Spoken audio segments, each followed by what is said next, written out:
여러분 안녕하세요. 오롱기자입니다. 오늘은 전세 얘기 한번 더 해보고 싶은데요. 요새 임대 3법 얘기가 많이 나오더라고요. 오늘은 이거에 대해서 한번 다뤄볼게요. 영상 시청하시기 전에 구독하기, 좋아요, 멤버십까지 부탁드리겠습니다.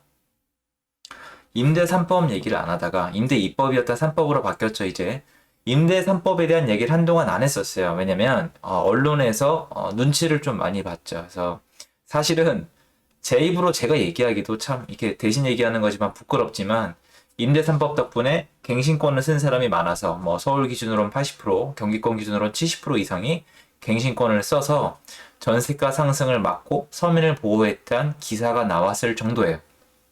죄송하지만 뭐 그 극소수의 분들이 혜택을 본 거는 맞겠지만 아니 뭐 제가 숫자를 지금 모르니까 그분들이 혜택을 본 건 맞겠지만 시장 전체를 놓고 봤을 때는 그렇진 않죠. 근데 놀랍게도 제가 오늘 하고 싶은 얘기는 임대 3법만 원망하지 말라는 겁니다. 임대 3법만 원망하면 안 돼요. 저는 2017년도 그 이후로 말씀을 드려왔어요, 주변에. 사람들이 집을 많이 못 사게 하면 다주택자가 늘어나지 못하는 시점이 올 것이고, 다주택자 이꼴 갭투기꾼이죠. 갭투기꾼이 실제로 전세를 놓는 주체이기 때문에 갭투기꾼을 괴롭히면 전세가 줄어들기 시작할 것이고, 세금을 올리면 이 속도가 가속화될 것이고, 어느 순간부터는 전세가 부족할 것이고 그래서 전세가가 상승하기 시작할 것이다. 또한 다주택자가 되는 것을 막으면 더더욱 전세를 제공할 수 있는 사람이 잠재적으로도 더 줄기 때문에 전세가 일정 시점이 넘어가면 굉장히 많이 올라가 월세로의 전환이 시작될 것이다 라고 말씀을 드렸었어요.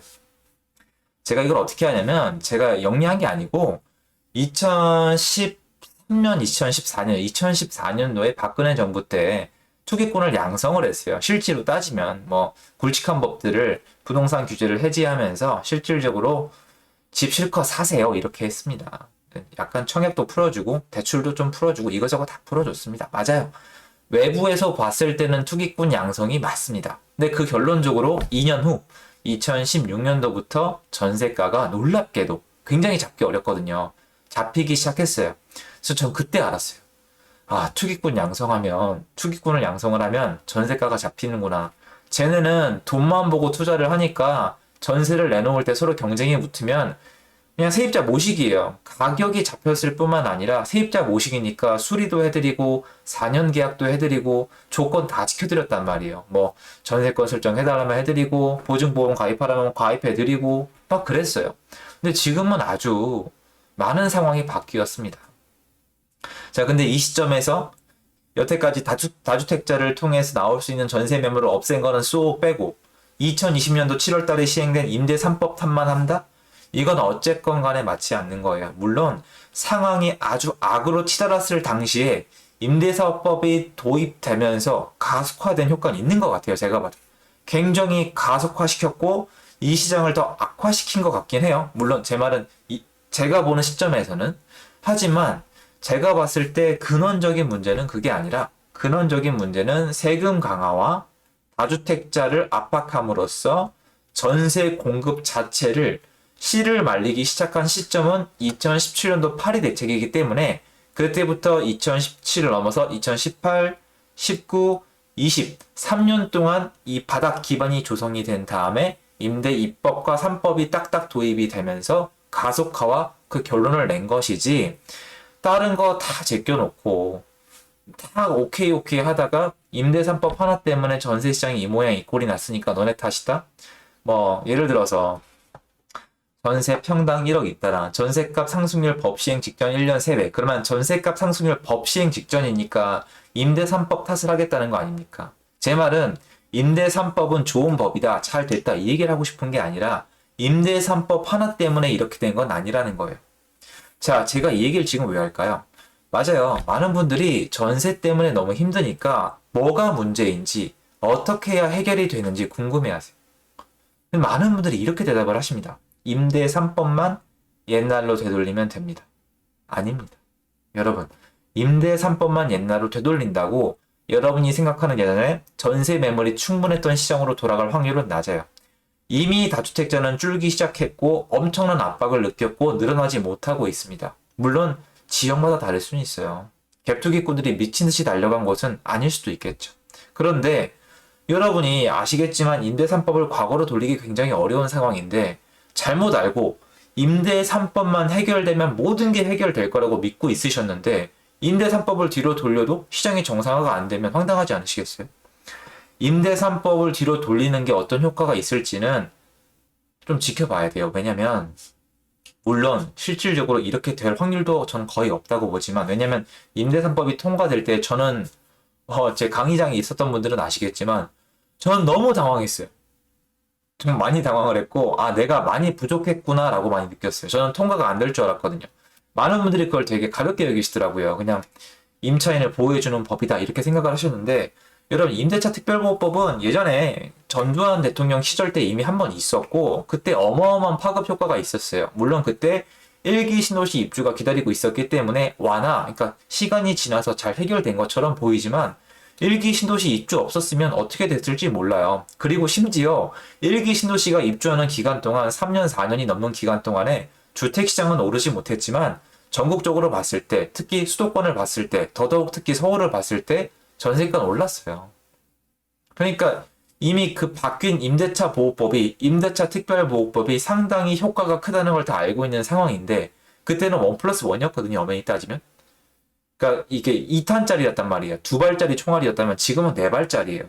4발짜리니까 옛날 대비 이 데미지가 2배인데다가 화폐 가치가 내려가 있어서 단위도 큰데다가 이미 앞서서 3년 동안 다주택자들이 전세를 공급 못하게 만들어 놨기 때문에 그 효과가 커 보이는 거예요. 그럼 이제 다시 생각을 하셔야 돼요. 어떻게 해야 전세 시장이 옛날처럼 정상화가 될까? 어떻게 해야 매매 시장에까지 악영향을 미치고 있는 불안감을 조성하고 있는 이 전세를 잡을 수 있을까? 너무 단순하게 많은 분들이 임대 3법만 옛날로 돌리면 된다고 말씀을 하시지만 저는 그렇게 생각하지 않아요. 물론 효과는 있을 수도 있습니다. 아니, 저는 효과 있을 거라고 생각을 해요. 효과는 있겠지만 임대 3법을 또 옛날로 돌리면 갱신권을 쓰기로 했던, 갱신권을 쓰고 있는, 갱신권을 토대로 주거 계획을 잡으신 분들이 또 피해를 봐야 돼요. 이건 어떻게 할 겁니까? 그분들은 죄가 없잖아요. 갱신권이 생겨서 갱신권을 쓰겠다는 계획 하에 4년을 거주할 계획을 세워놓으셨는데 갑자기 임대 3법이 옛날로 돌아간다? 그러면 그것도 문제가 되잖아요. 물론 뭐 소급에 대한 얘기는 따로 논해야 되겠지만 어쨌건 누군가에겐 분명히 영향을 미칠 거란 말이에요. 그런데 임대 3법이 옛날로 돌아간다 해도 여러분 전세를 제공할 사람이 없으면 어떻게 되겠습니까? 안 되는 거잖아요. 전세를 제공할 사람이 생겨야 여러분 심지어 제가 봤을 땐 임대 3법이 있다 치더라도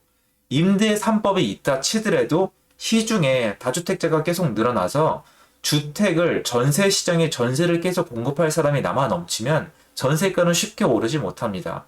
더군다나 신규 주택의 공급이 남아 넘쳐서 전세를 제공하는 다주택자가 신규 분양 물량까지 같이 경쟁을 벌이게 되면은 힘을 쓸 여지 따윈 없어요. 옛날에 2016, 17, 18을 생각해 보세요. 경기도권에 역전세 나가지고 전세 모셔오기 바람이었습니다. 무시무시했습니다. 세입자님이셨고 세입자를 모셔야만 했습니다. 이게 수요 공급의 힘이에요.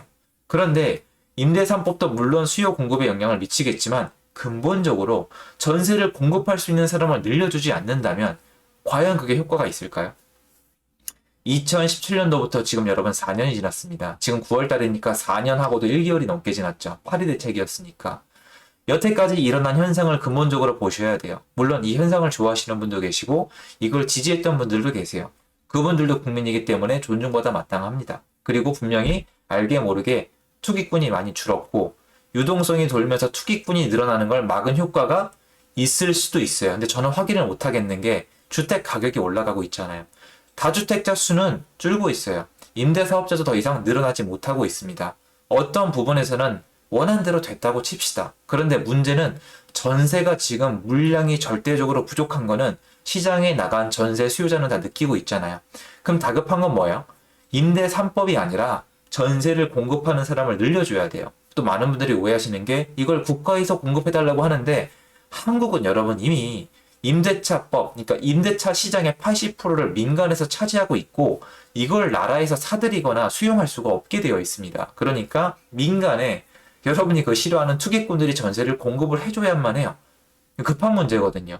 그래서 자꾸 임대3법, 자꾸 이제 바꿀 수 없는 임대3법에 대해서 이렇게 자꾸 얘기하면 전세 시장 해결은 뒤로 계속 처지는 거예요.